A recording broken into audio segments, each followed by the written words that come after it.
be. Oh no, you know what? I screwed up this. There you go. There you go. Now they don't have to see our chat on Okay. on the screen. Oh man. Um, it's been a while since we did this. So, Yeah. growing pains again, I guess. What's up, everyone? Welcome to Geeks with Kids, or GWK, the podcast that does stuff sometimes about geeky things. We Stuff do we stuff. like. We do stuff we like. Yeah. And this week we're going to be talking about the latest Disney Plus Star Wars show, which is Skeleton Crew. It just released 2 days ago on December 3rd. Oh my God, it's Yes. December. I know. Things When have did it get? Ugh. things have gone too fast, too Yeah. fast. And I still have like reviews in the like that are set that No. just have to be sent out. I did a review with my eldest kid about Lego Horizon Adventures. Ooh. So we're gonna send that out sometime. I'm debating doing one about Just Dance 2025 because that's a great game for kids. And yeah. Anyway, Yeah. do you want to do what's good today, or do you want to just get into Skeleton Crew? Well, both of us really know what's good in that, so Go I'll for it. just put it out. I'll put it out there. We've been talking nonstop about Say Nothing. It's an FX series premiered on Disney Plus just a few weeks ago, um, and it is a true story based on the life of Dolores Price, who joined the IRA with her sister Marion when she was very like university age, at a time at the worst point of the Troubles, and it takes you through her. I don't want to. Eric is only on episode 4. I don't want to say too much about it, but most of the work is based on the book that came out about her life, based on these interviews that she did with a journalist from Boston University, who archived all their conversations and then released them after her death. Did she die? She did. Oh man, I did not realize that has happened. That Yeah, back in 2013. okay. So Yeah. she lived a full life as we're full-ish life. I mean, Oh, and it was, it's an amazing series. It's a little bit of a brutal watch. mhm. But yeah. It's not for the faint of Uh heart. There are some no, but heartbreaking it scenes. is a good primer about the Troubles and that. A lot of people, they know a little bit about it. This gives you a very in-depth and close examination of what happened. Yeah, honestly, like I knew of the Troubles mostly because of like what U2 has said about it, or what Yep. the Cranberries have said about it, or what was briefly mentioned in the Name of the Father, but that mostly happened in jail. So we didn't Yep. really get to see what happened outside. So it was really an eye opener about how brutal it was. Like I know Dolores from the Cranberries talked about how insane it was, but Hmm. just seeing it, even in this like not fictionalized, but it's it is a Oh, not yeah, but very much based on true yeah. events and that, shows you uh, really the history of the last 50 years of it and that, in particular in that the rise of Jerry Adams, Hmm. who, was, has always denied being involved in the IRA and needs to be put out there because they put that at the end of each episode. Hmm. um, I enjoy that. but shows the transformation of from the terrorist actions and that over to the political, and the people that were left behind Hmm. in that situation. Oh And yeah. yeah. Um yeah, it's very good. It's on Disney Plus for us in Canada, and I think it's on Hulu for I would people in the imagine States. Hulu. They do all the FX series on Hulu in the States, right? Wait, is Hulu on Disney in the States now? I feel like that's a thing now.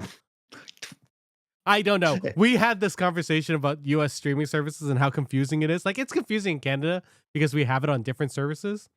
But It's a little bit incestuous at some point in that, because you get one service in that, and then you have to buy the little services in between inside them. oh my god. Like Prime, not Prime. Yeah. Is it Prime that you can buy all the things like Crave and all of those other Well, you Paramount? can, yep, and Paramount Plus, which obviously I have to do because we got to review some Star Trek, don't we? I know. Yeah, yeah, that's good. Also, if you haven't watched Star Trek Lower Decks, you should because it's ending soon, and you really need to watch the season. It's so good. Um, is it as good as season 4, which is my favorite season? Time will tell. But that's a high bar. It's still a good Yeah. season. Um, yeah. Anyway, let's get into the other Star show, which we enjoy. It's Star Wars, and this is Skeleton Crew. It was released, like I said earlier, on December 3rd, 2024. It focuses on four kids who make a mysterious discovery on their home planet that leads them to get lost in a strange and dangerous galaxy. That's the little tagline that they had, when they sent out all of the info about the show. So pretty generic. People were like, "Oh, this is gonna be Star Trek Prodigy in space." We can talk about that at the end because I don't think that is an accurate. Um, People love analogies and yeah. that to get them in. It's this crossed with this, with a little dash of this and Mhm. that. I think my analogies are way more apt than the ones that people have been putting out there. Anyway, the show is created by John Watts and Christopher Ford. John Watts is the director and creator of the Spider-Man MCU movies. So, Spider-Man No Way Home, Homecoming, and Far From Home. I think it was the third one. Yeah. From Um, Home was the second one. No Way Home was his third one. He's a really great director. mhm, mhm. He was also responsible for I think at least one or two episodes of the first season of The Old Man. Oh, Wi- what? wi- Okay. Yeah, he directed the first episode definitely. Ooh, that means he got to set the bar of what it's supposed to look like and how it feels. Mhm. I did not expect that, especially from I mean, the old man is very Oh yeah, it's dark. it's dark, but it's like espionage like spy, like an old school hmm spy movie. So that's cool that I didn't know he had that type of um back. Anyway, the show stars Jude Law, Ra- Ravid Cabot Conyers, Ryan Kier Armstrong, Karina Creator, Robert Timothy Smith, and Nick Frost. We'll talk about each of these characters as we go forward. Did you? What were your initial thoughts on the show when you heard about it? Were you just like, oh, this is gonna be a copy, or like, oh, whatever, we'll see what this is gonna be. Yeah, always open minded in that. When I heard it and heard it was going to be geared towards kids, I thought that is a natural evolution to this process that's been going on. A lot of the stuff has been geared towards like young adult to the us who grew up with the originals and love Star Wars all these years. It's been focused on getting an adult audience and with a little bit of attention to children. This series is most definitely aimed at kids, and that seems like like I said, it seems like a natural evolution for like what's happening with Star Wars on Disney Plus. For That's their sure. core audience, and this is a great way for them to be kind of to get into the franchise. Especially the live action one, because they do have a kids Star Wars show that's animated. It's set in the High Republic and has like these Mm, three Jedi kids, and one's like a little furry dude. yes. And it's definitely aimed at very young kids. And I think this is more aimed at like maybe tweens. That seems accurate because that's what they're sort of like the kids are in the show, right? This could range from the 8 to 12, Yeah. and then, the always young at hearts that we are, and that we're gonna get something out of it too. Especially people who are fans of the 80s, like the Spielberg esque like adventure films that were prominent in our childhood. Anyway, The Goonies has come up as a reference point for this movie. and it's very apt for this show. Um, let's start off with the beginning of the show. The show begins like the Ahsoka series with this like with text on screen. They're not doing the crawl anymore, which I think is No. really strange. I guess they saved that for the episodes. I'm fine with that actually. I think saving it for the movies at this point makes more sense. Do you think they're going to do that for the Mandalorian movie, or are they I just going to save it imagine for the they episode will. movies? I don't know. I have a feeling that it could show up in the Mandalorian Because movie. they didn't do it in Rogue One. No, they They did not. and I don't even remember if Han Solo had. I'm trying to remember if there was a crawl for Solo. I'm gonna say there wasn't. Okay, yeah, because I just don't remember that movie to be honest. Because Uh, I remember how the logo for Solo shows up like kind of like into the movie and oh, that they after he don't says do. his name, right? Isn't that what it Yeah. goes? Boom, Or Solo. And you're like, yeah. Anyway, Yeah. so the like every Star Wars show and every like '80s movie, like Legend and stuff, the the text at the beginning sort of sets where the series is going to take place. And much like Ahsoka and The Mandalorian, this is set post Return of the Jedi during the rise of the New Republic. The director John Watts has stated that they are keeping the exact time frame of when the series happens sort of flexible as they do the show. Um, because it sort of revolves around the kid's age, and they sort of want to keep that a mystery. And one day, if they get a season two or whatever, they'll answer that. We, we learned that the galaxy is under the watchful eye of the New Republic, but they don't have much control over the Outer Rim planets. As they expand towards the Outer Rim, they find themselves constantly up against pirate syndicates, which, was actually one of the early plot lines of George Lucas's um, sequel trilogy when he was conceiving it, where the New Republic would go up against a pirate syndicate run by Darth Maul. That would have been so cool. Anyway, we are then witness to this very dramatic pirate raid on a bulk freighter. And as they overtake the ship, the pirate captain opens the vault to a single Republic credit. This leads his crew, now run by Shistavestin Brutus, to mutiny against this captain. What did you think of the opening of this The show? opening was fantastic. And yes, that's exactly what I thought when I watched it. I was like, this is where the sequels were supposed to go, Yeah. into this universe. And you can't help but you think that when as you're watching it. I loved all the shout outs um to the end of Rogue One, but also to the beginning of New Hope. As they're all standing and waiting, and they're all Yeah. waiting for those pirates to come through. It was exactly like New Hope, when Leia's ship gets boarded. And especially Um, when Brutus is coming down shooting the red, you're just like, you see the red in the hallway, and you're like, oh, this is like Darth Vader coming in, yeah, either in Rogue One or A New Hope. it was a beautiful action piece all around in that. It's like as the pirates are boarding and that, the casualties are taking place. They're trying to defend themselves. They blow up one of the tubes and that, and the pirates like shoot those grapple lines out and take out the cannons. Like, say what you It, will about the Pirates of the Caribbean films. I loved when they were raiding against other ships, and you saw mm, things like this where they would like blow up cannons or like yep, try and blow up the other ship using something like that. And you have to assume if you're getting raided, why wouldn't you keep shooting at this ship? Like, those yeah, cannons are there for a reason. Like, that was so cool. I So, loved it. The entire action piece was great. mhm. I'm not great on the names and that devil faced horn guy, whatever. The Um, the shooty dog guy. Oh, Brutus. Brutus. Okay, Brutus. Good name. Yeah. I love that they're sticking with it, the prosthetic pieces and that, Mhm. not just going full CGI and that. They've, you know what, to its credit, Star Wars has been doing a great job on practical effects in their series. For sure. And this one is a good showcase for that. Mhm.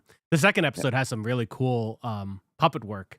Hmm. So yeah, like you were saying, like the effects that they're doing, like it really, it's like they're not just using the stuff from the 80s that we love, but they're sort of upgrading it to make Oh it yeah, like still physical, but like digital as well. It's crazy. sure. It's enhancing that experience. Like back when we watched those movies, it our imaginations were able to take over a lot of the details of it. But this is just them like incorporating the practical, the digital, everything that they've learned up to this point, Mhm.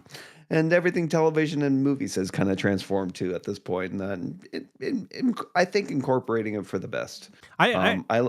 Yeah, I really love the piece. The ship, like watching the ships, like being raided and that with the tentacle things, and that was great. And especially as it transferred over to that shot where you see like the hooks of those things like coming in and securing the Mhm. the docking clamps. Like planks in a pirate ship. Hmm. Oh, so cool. Yeah. Yeah, it this is really, how Indiana Jones was supposed to mimic those like 1950s Yeah. The serials back. cereals. This felt like one of those old like pirate films. Like it had that type of action. I hope that we get back to that type of like fun B movie esque type adventure.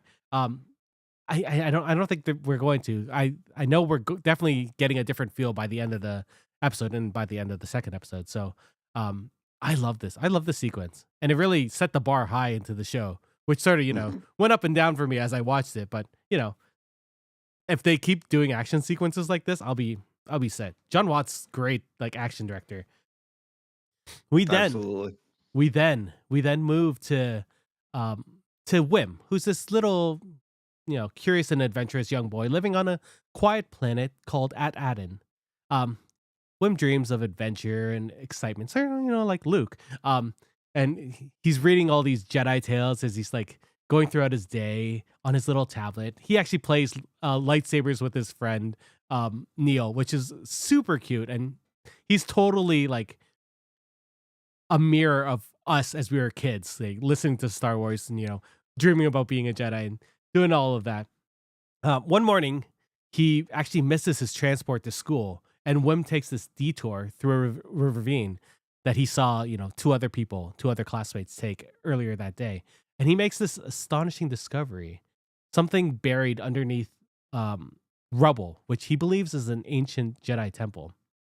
Wim tries to, tell his father about this at the principal's office, but his father being like Elliot's mom, who's very, serious, Elliot from ET, very serious. He's a little too preoccupied by work, so he's all business, like Elliot's mom. Um, he doesn't really give his son's story any credence, right? He's just like, you know what?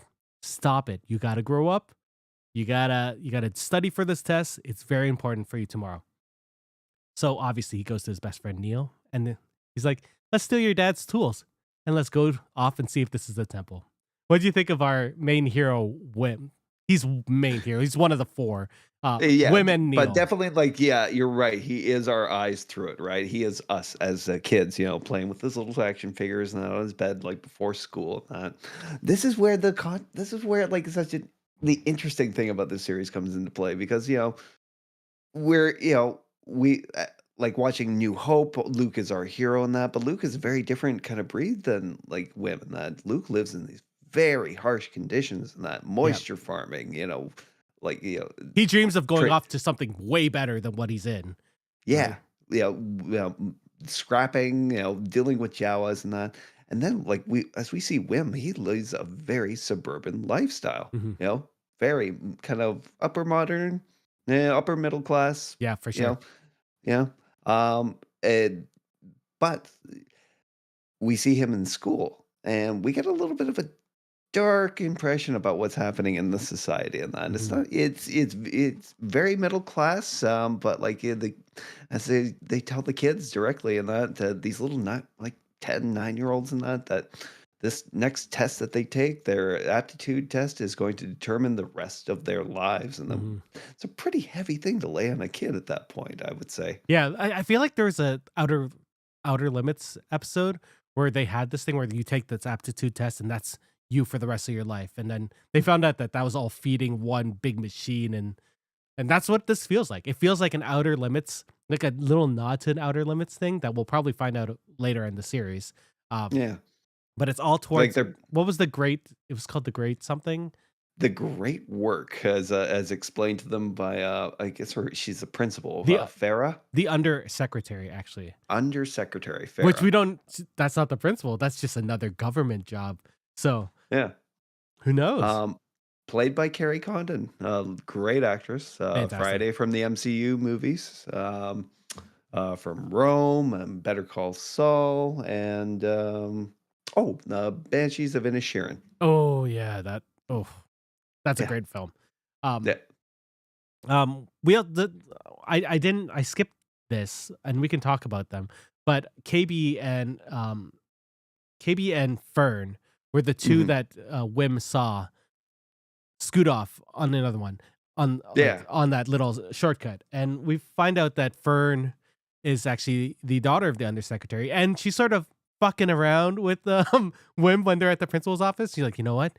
The last time Hmm. someone missed this test, they had to work in the mines, and she's obviously this like rich kid that just wants to screw with the administration, screw all those people. I want to be a rebel, and you can see that in her. She's like, there's a chip on her shoulder that she's trying to be tough. Yeah. Sure. Yeah, she's a counterpart to Wim. Wim dreaming and that about Jedi's and the fights and everything, and Fern racing around on those Speeders. hover bikes. Yeah, the little Yeah, speeders, right? hover speeders and that. Yeah, she's a little bit of a I guess the bad girl. She wants to be. Uh, She's trying to be the bad girl, but you know that she's just like, yeah, but uh, there's always a bigger fish. yeah, yeah. The like, and she's her house compared to like Whim's I is like know. way. It's like a mansion, so you know that she's on that upper crust. So it reminds me. I don't know if you've ever seen the Bling Ring, this movie about these like I these. know the story. I don't know if I haven't seen the movie So they're though. like rich kids who went to other houses and stole things because why not, right? Yeah. They're Yeah, rich. they robbed, Paul Verhoeven, I think. I think they ripped off Paris Hilton Paris as well. Hilton, yeah. Mhm. And I think one of the Kardashians, maybe? I don't know. Oh, Maybe probably. it was before then. Who knows? Um, anyway.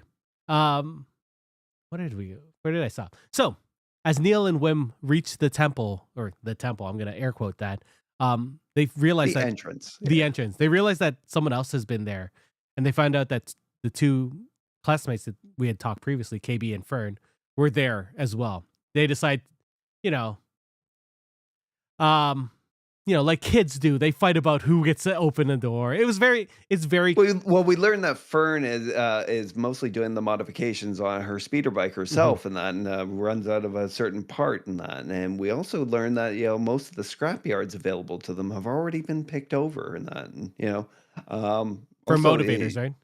yeah, for motivators, everything like that. Excuse me.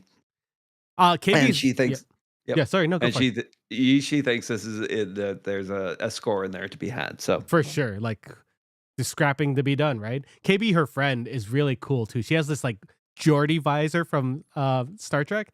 She's sort of like one of those mods from, the Book of Boba Fett, but not as I don't know, she looks cooler than the mods from Book of Boba Fett. she They're looks way cooler than the mods from Boba Fett. That was such a bad choice. I'm yeah. sorry, guys. Yeah, I don't know.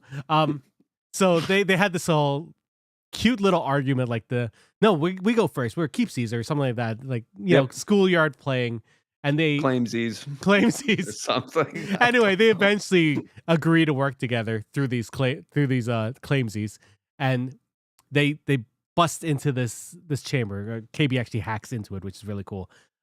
So we start to see her mods working in place.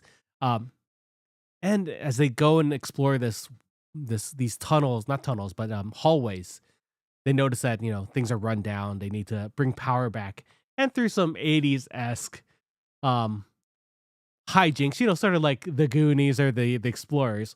Which, if you haven't seen the Explorers, great film. You guys should check it out. They accidentally turn on Wim accidentally presses accidentally. Accidentally, I mean, like if this you is the part that bugged me. Like, he was every time somebody said, "Don't touch don't touch that," he any. would just touch it. I mean, it's a blinking green light. How could you not touch that? If something's blinking in front of you and you're like, well, fuck. You can see it in his eyes, like, I want to touch that button. Yep. Just let me. And his father wouldn't have let him do anything. So he's one of those Yep. kids who's like, you know what? I'm gonna touch the button because I'm allowed to now. Because I'm here. And he touches the button, all the power turns on, and they find out that they're inside a giant spaceship. Um, I love that establishing shot they did when it actually confirms for us in that when he walks in and it's the cockpit we don't know at this point, mhm. but as the light kind of opens up in that you see the two chairs hanging upside down. Yep. Yep. And you realize that the ship is fully upside down. So as it rotates, they're trying to run out of the door that they did that they came in, but they realized already like It's already dozens of feet midair. up in the air, so they can't even jump down. And lo and behold, Wim's father, who has been searching for him, is just standing down there, just being like, "What? How? I can't even help you." Just part of me wanted to be like, "Jump, jump," and he didn't say it, but it doesn't matter. You Um, knew he was gonna jump. no, he wasn't gonna jump. So as they all stand at the entrance, the ship just goes into autopilot and jumps into Eventually, hyperspace. Just hyperspace out of the atmosphere. And that's the end of episode 1. What do you think of the end of this episode? the end was quite clever all around. The ship design was great. So cool. Um, yeah, like I said, the most frustrating thing was him pushing every single button that he saw. But like, yeah, well, obviously this is how we get the adventure going. I mean, Um, I would yeah, have too as a kid. yeah, Buttons I are know. meant to be pushed. Yeah, and weird, creepy places and that are meant to be explored when we were kids, at least. It's funny. My Yeah. so my soundboard has like buttons on it, right? And some are Mhm. colored. And my kids, whenever they're down here, they're just like, meh, meh, meh. Yeah. I just want to press it. I'm like, I understand why women is like that. Um, it it really annoyed me the first time I watched it, but the second time I was Mhm. like, you know what? Fuck. If I was him, I would have done the same thing at that age, Absolutely. especially one that's with his head up in the clouds all the time. He's Oh, he's yeah. just yearning for adventure, and this has been But I did love the turn where I went from adventure into like, "Oh my god, this is the scariest thing I've ever been involved in." especially since they've never we learned at the end of this episode that the cloud covering of the planet is so thick and there's some sort of shield around it, their planet, that they've never seen the stars, which is interesting. So that's definitely something that's going to come back into play later. Um Yeah, I mean, they already established this, like, in part in this episode. We didn't realize it at first, because we're so used to seeing droids everywhere in the Star Wars universe and that. But there's something way different about this. All their droids hold very key positions as far as safety and procedures and the management of the place. mhm. Much more integrated than, like, say, like, droids and in the regular Star Wars universe. Yeah, regular Star Wars days just seem like slaves, to be honest. Yeah, These that's it, exactly. yeah, But these droids, they seem like they're in charge. if not in charge, definitely more responsible. Like they're teaching the young. Mhm, They're like you said, they're the security droids. They're the ones like when Wim first like got trapped down there and like he couldn't get out, there was a security droid patrolling that area for some reason, right? Like mhm, that just seems weird because it's just the woods. Why would someone be there? yeah. There's a lot more happening on At Adden than we know. And I'm like that's actually a mystery that I'm really looking forward to. So let's get into episode 2. We start off with the kids still reeling from being shot into hyperspace. They obviously don't know what's happening. They, that makes me wonder. Do they not have ships on their world that go Well, off planet? they do have ships, right? I mean, here's the thing I was puzzling over a bit. They are a very much an integrated, like, society in that there's Yeah, many different species in their society. I believe I saw, like, the Greedos, people, what do they call them? I know who you're Yeah. talking about. Saw one of them in there, and it's like, they're all from different places, right? Hmm. But if there's no interstellar travel in that, they're not really asking questions about it, right? Yeah, They seem to be aware that interstellar travel is something, but but not that no something they one from do. not something they do. Yeah, so Yeah. they're very much a closed community. Yeah. Oh, it's so interesting. These are mysteries that I just like. It's very cool. Anyway, so the kids are like, "Oh shit, we're in hyperspace," and the ship just sort of putters off and just suddenly stops for no reason. It's an old ship. It's broken. Obviously, it's been buried for Lord knows how long. Then they hear a sound coming from down the hallway, and there's a clanking, and they see this one-eyed pirate droid just hunkering down the hallway. This pirate droid is called SM-33, Smee, like from Peter Pan, who's voiced by the very enigmatic Nick Frost. Um, Yes. and I he's just he's learned that from IMDb today. isn't that amazing? So now they have Nick Yes. Frost and Simon Pegg both in the Star Wars universe. So this robot is like just barreling down this hallway, like, oh, Captain, these are stowaways. Stowaways. What am I gonna do with them? And Fern convinces Smee, no, I'm not going to call him Smee, SM-33, that the captain is dead and that she killed him. And this, we learned earlier in like the first episode that she has a way with droids. Like she knows how to, control them and, reprogram them with just, Just through verbal cues. yeah. So SM-33 thinks that Fern is now the captain. And because of this, SM-33 teaches them how to pilot the ship, even though it might be a little too complicated for them. So SM-33 ends up taking the reins, and the kids ask, "How do we get back home to At Adden?" And there's not a mention of this in his memory banks. So The planet does not exist in his memory banks. which is interesting. What do you think of this whole intro? Whole intro was great. I love again the practical effects mixed in with a little bit of a computer generation, and that is really doing something as far as like bringing droids more to life in the new series Yeah. these days. And SM33 is is is a great example of this, and voiced by Nick Frost. The interactions between him and the kids was great. Mhm. You I know, love that he had one eye and the other eye had a rat in it. yeah, Like that and that the rat keeps coming back. yeah, that's his home. I thought that was hilarious. It's sort of like a pirate with his parrot, right? This is Yeah, his parrot. It's his rat parrot. Rat yep, parrot.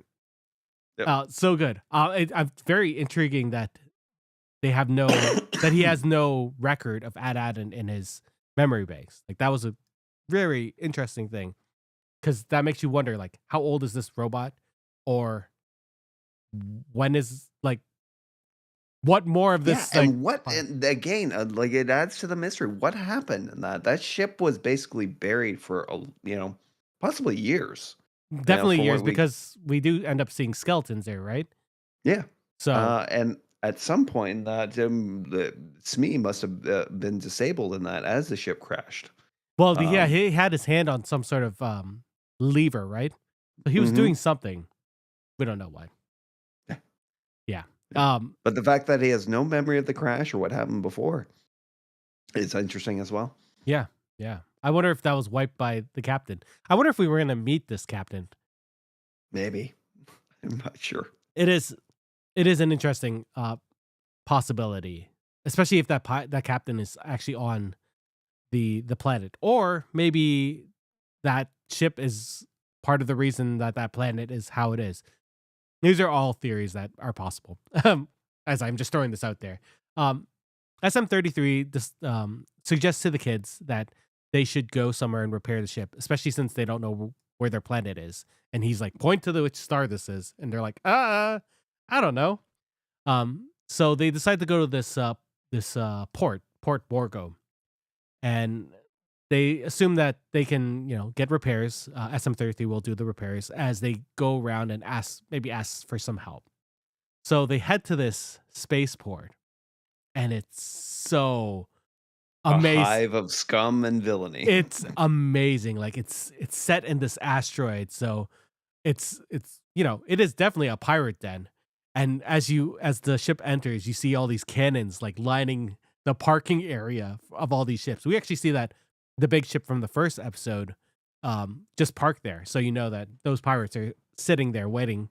Um, and the kids get taken to the port by this little ferry ship with this adorable little alien puppet, which is it reminded me of that little alien from Flight of the Navigator. Oh, So, yes, I remember that one. so I Yep. saw that I was like, oh man, puppet works are amazing. So as they search around the port or as they explore the port, Wim ends up hiding his Republic credits that his credits that his dad had given him as lunch money. You know, Yeah, and it those are is Republic credits. We know that. there or old Republic credits, which Older is Republic which is credits. incredible. So as the kids are off exploring, they discover that everyone that they've talked to, um, they all say that Ad is a myth. This is a myth. Like that you can't be from this planet. This is a mythical treasure pirate planet. You can't be from there. And the kids are like, oh well shit. So obviously, Wim is just like screwing around and paying for food, and he uses one of his credits. And the server there is like, oh yeah, this is definitely not enough money. Give me more. And And then before you know it, three aliens are trying to kill each other over that one credit. yeah, so there's hijinks, more 80s esque hijinks of running around, and um, they get chased for these Republic credits, and a fight ensues between SM33 and all of these pirates, which is an incredible fight. That Um, was great. up until Brutus and his gang put down SM33, and the kids are put in Mhm. the brig. What do you think of this spaceport? Like the life on this spaceport, like and Like, this and is everything. what this is when it gets super familiar and that we instantly recognize this as, like, the Star Wars that we know, Mhm. and as I said, this place is a hive of scum and villainy. It immediately ups the danger for these kids and that, all of whom have lived little modern suburban lives and that with with no sense that these kinds of worlds exist, and these kids are in mortal danger. Mhm. I was really suspicious of the woman in that who was I dragging the was 2. too. I was like, Yeah, "Is she trying to make them, like, take them into servitude? Because I don't trust these." something. You She was pulling them away, but she knew these kids were not not from there. well, obviously, they're Like, the I don't only think we've kids out there. yeah, they're the only kids there, and they should I I did not know why she was dragging them away, Mhm. but she is as confused as everybody else. She tells them that at Adam is, it doesn't exist. It's a myth. It's a pirate's fable. The entire sequence with Smee was fantastic to watch. Um, and yes, everything Brutus comes out at the end.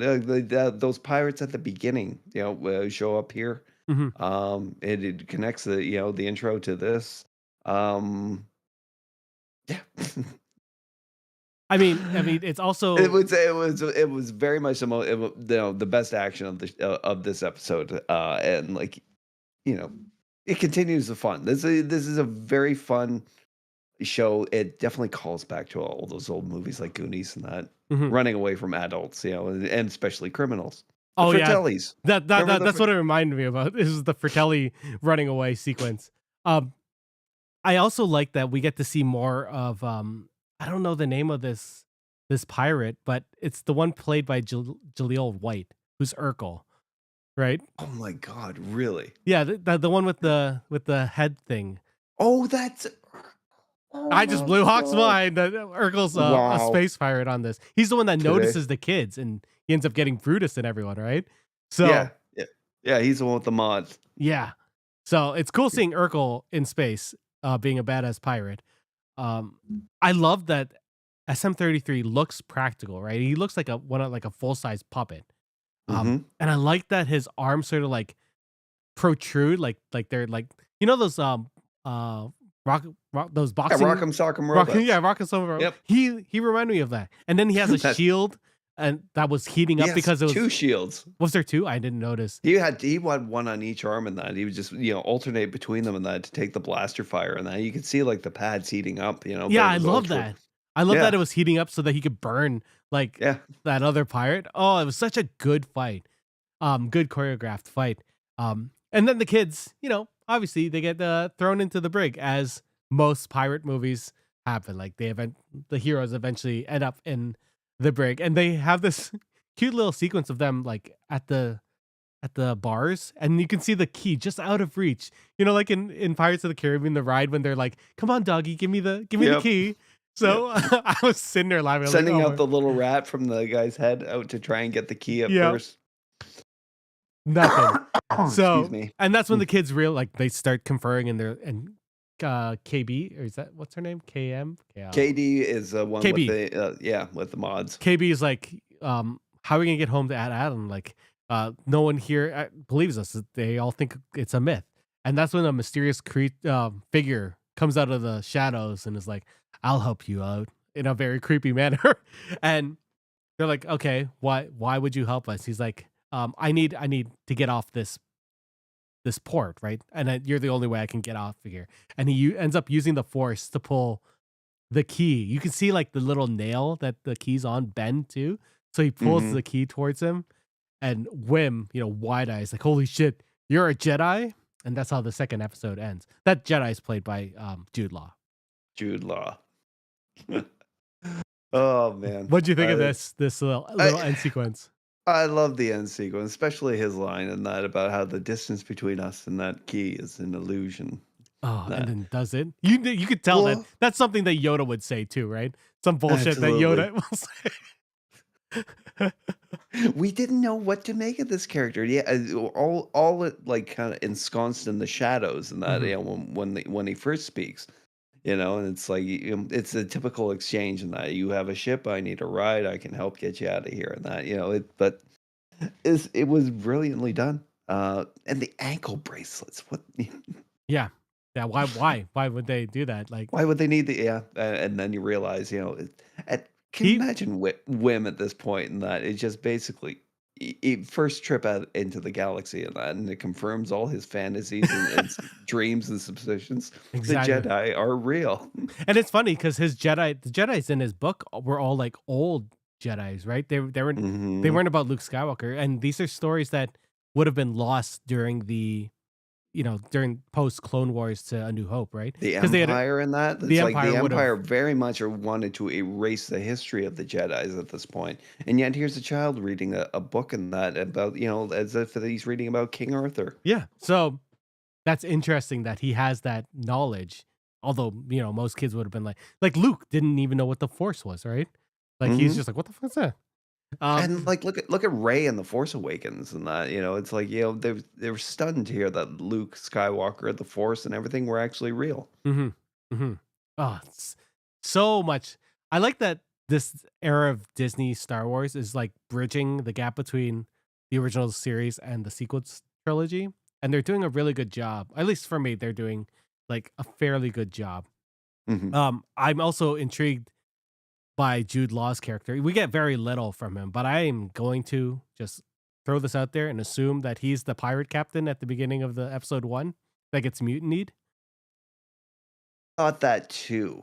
Um, Because if he's a I don't Jedi and he right. survived the purge, he would have had to hide his powers, right? Yes. And what would he like? What would But he have? post return, I mean, like, with the Empire gone, is it that necessary for him to have hidden his powers at that point? But he would have been Oh, making yeah. a living at Actually, that point, right? but the Jedi being in exile for so long, Yeah. I don't know. I imagine the prejudices that were there against the Jedi that have been fostered by the Empire probably still existed on some level throughout Especially the in the outer galaxy. rim, Yeah, which in where the Outer news doesn't Rims seem to especially. get, Yeah, right? because the Jedis were always equated with, the corruption of the Republic. Yeah. I wonder how much of at this point in the story, how much people know about Luke being a Jedi. Like, right?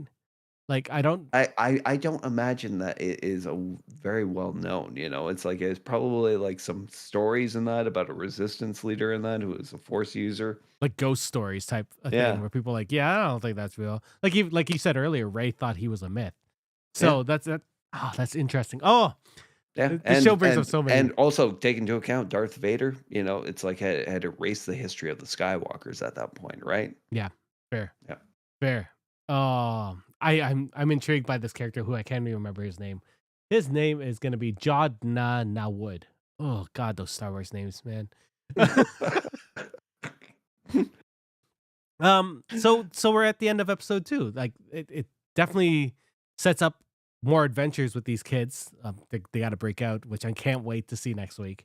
Um, what did you think of the visual inspiration? Like I said earlier, there's like it draws a lot from Goonies, E.T., Hmm.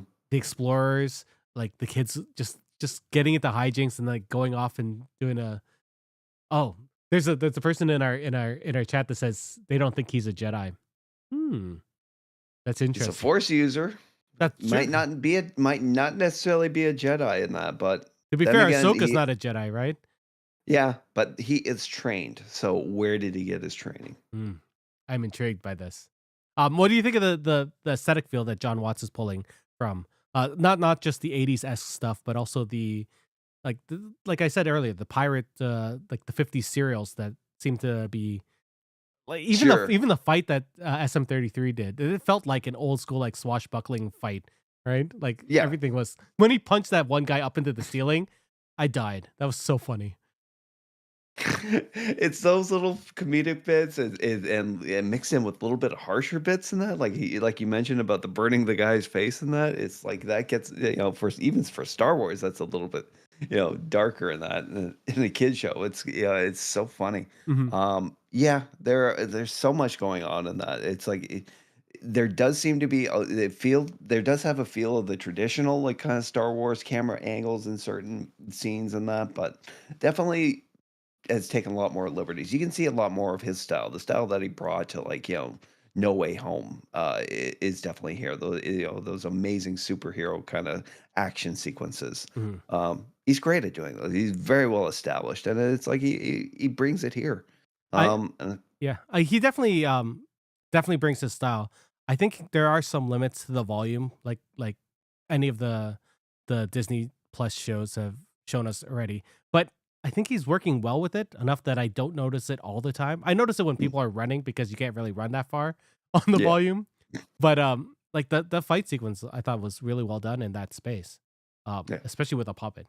Um, and then like I said earlier, that little mini fairy puppet They're guy. great, you know? I just love that. It's like he brings his sensibilities to this team that they've established throughout the God, how many live action sequences, how many TV series have they done so far now? Mandalorian, Mandalorian, Ahsoka, Ahsoka, Book of Boba Fett. Andor, Oh, Book Andor. of Boba Fett, The Acolyte, you know? I'll still defend The Acolyte because I love that series. I I'm like sorry it went away.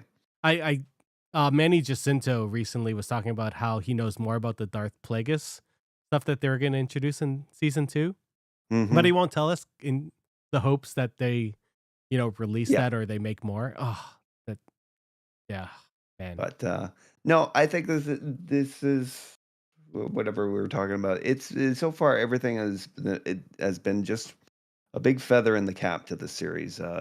John Watts' style, the team that they've brought in for the visual effects, it's coalescing nicely in that. I'm liking the story. You know, it's very reminiscent of like a lot of the stuff that we watched as kids and that. But so what? This is a new generation of kids that are going to be absorbing it. Yeah, Have your daughters watched it? not yet. It premiered at night, right? At 9 Yeah. PM, which is Yep. seems like a little Late. uh, late for kids, Mhm. especially this type of kid. So, we're gonna try and watch it on the weekend together. Good. Like mm, Tuesdays to Thursdays is all like after school activity, so they just don't have the time. Uh, Yeah, yeah. so we're gonna try That and do it on the as it weekend. should be. Yeah, exactly, right? Any final thoughts? The music we didn't mention, I liked it. It's done by Mark Giacchino, who's the son of Michael Giacchino. So Really? they're just sort of taking over the film scoring world. Um, Wow. Michael Giacchino did Rogue One, right? I feel like he did Rogue Yes, One. I think so. We have to look that up, but I'm gonna just say that that's a real fact. I know that he did do music in it. So I really liked it that his son ended up doing the score for this. His son also did the score for the Penguin TV show. So Oh, family business. That's like, interesting. he's just like he's nailing it. Like I don't know if these are his first projects. I gotta look at his IMDb, but he does. Yeah, usually there's a build up and that, it's like nope, I would say the one area of Hollywood where nepotism doesn't really, nepotism is not really at play is the music department in that because you really got to know your stuff for music. Damn straight. It's like it's not something your dad can walk you into. Yeah, yeah, for sure. Any final thoughts on the show? Like, would you recommend this to people? Like, what age Probably would. range? Oh, I mean, like, I would love to show like my little cousins these, from the I'd say as low as 8. I Mhm. think it's an enjoyable series for a child, as from 8 on up. Yeah, yeah. I think for me personally, I agree with that. I'm gonna actually show my 3-year-old loves Star Wars for some reason, more than her older sisters. So I Hmm. want to see if this is gonna be scary for her, or if she's just gonna be like, Mm. "Oh wow, look at this! This is cool." I know Oh, I watch things I that think were inappropriate for me at that age. So of course. I think if she's already introduced to Star Wars at 3 and that, this is just gonna be like this might be more appealing for her, and that I yeah, think that because there's a few kinda, visuals in that are gonna be more strongly appealing to her in that, like, come on, like his best friend with the oh, Neil is so adorable. he's He's so a adorable. he's wearing like this burlap sack and like overalls. I'm like, oh my god, you're so cute. You're such a cute little elephant man. Um, And then seeing his little brothers and sisters at home oh my watching the little god, hollows. we didn't mention like how loving his family is compared to Wim's family. Mhm. So you can see why Wim is just like always trying to I do know the something. dad is just so checked out, and it's like, what happened with the mom? Yeah, yeah. That's any movie parent like for the Yeah. heroes. Usually like the Yep. parents don't care, and Yep. then that's why they go off. Huh. I do. You know what? Personally, I think I like this better the second time I watched this through. I think the Hmm. first time I was still trying to get my feelings for the how I felt about the show. I know a lot of the Prodigy comparisons were in my head when I first started watching it because I love Star Trek Prodigy. I think it's a great primer for Star Trek, and it's just a great Star Trek show in general. And that story of these kids making a found family, having been like slaves, um, and then becoming their own crew and their own little family, being part of Starfleet. I thought that was a really cool And even story. teaching Starfleet a thing or two in that about what it is and not to Mhm. be, Starfleet. These kids are just these kids are just kids. This reminds me of Explorers because they're just kids that end up getting to some shit, and then they Yes. now have to figure out their way back. Like they have to figure out how to solve this problem that they created for themselves. I think that's really funny. It will end up becoming a little found family. Like obviously that's what these shows are, but I don't think it. I don't think the comparison is apt. I think this is its own thing, and I like that. Yeah, Yep. yeah. Yep. Yeah. All right. Well, this is definitely a thing that I'm gonna keep watching, and obviously, Hawk, you're gonna keep watching too. I can't wait to see it. This is gonna be nice. This is gonna carry us right in through over the holidays, right into Which is the new nice. year. Which is Yeah. nice because Lower Decks is ending, so I'm gonna have Hmm. nothing else to really watch. At least that's an ongoing show. I can't think of anything else that's coming out. Andor comes I out in, mean, in the spring, but that's gonna be a yeah, while well, I from now. mean, we got a few surprises coming our way, and that Section 31 is coming out in But January. that's a movie, Yeah, so but yeah, it's a Star Trek movie. it's true. All right. This the Star Wars Holiday Special is now canon with that scene. The 757 Hustle Show wrote that in our chat. That's hilarious. Um, Man, we should talk about that holiday special one day, one year, like that. Yes, Yeah, we got to do it. Yeah, we should one sit year. down and Just do do. We'll just a do a watch where we just smoke up or we drink and something and just chat about it throughout the whole thing. That would be amazing. Anyways, what did you guys think of this show? Let us know in the chat or let us know on our podcast website. Thank you, Hawk, for coming and chatting about this show. We're gonna be back in just a couple days to do our year-end review, like our favorite movies, our favorite video games, our favorite TV series of the year. That'll probably be next Monday. So we'll tis the season. we look forward to seeing you there. And then we're gonna take a break and then come back in the new year. So Yeah, there's probably gonna be some other surprises sprinkled in that time just so that you guys don't get bored. But yeah. Thank you guys for coming. Thank you, Hawk, for chatting with me. We will see you guys soon. Have a good night. Um, See you later. Goodbye. Well, that's it for us this week on Geeks with Kids. If you want to get a hold of us, you can send us an email at podcast@geekswithkids.ca. And don't forget to like us on Facebook at facebook.com/geekswithkids. Follow us on Twitter at geekswithkidstn. Check out our pics on Instagram at geekswithkids. And you can find all of this good stuff on our website at www.geekswithkids.ca. So if you like what you hear, why don't you hit that subscribe button and leave us a comment. This podcast can be found on iTunes, Spotify, Google Play, Stitcher, YouTube, and your favorite podcasting app. Thanks again for listening, and we'll see you next time.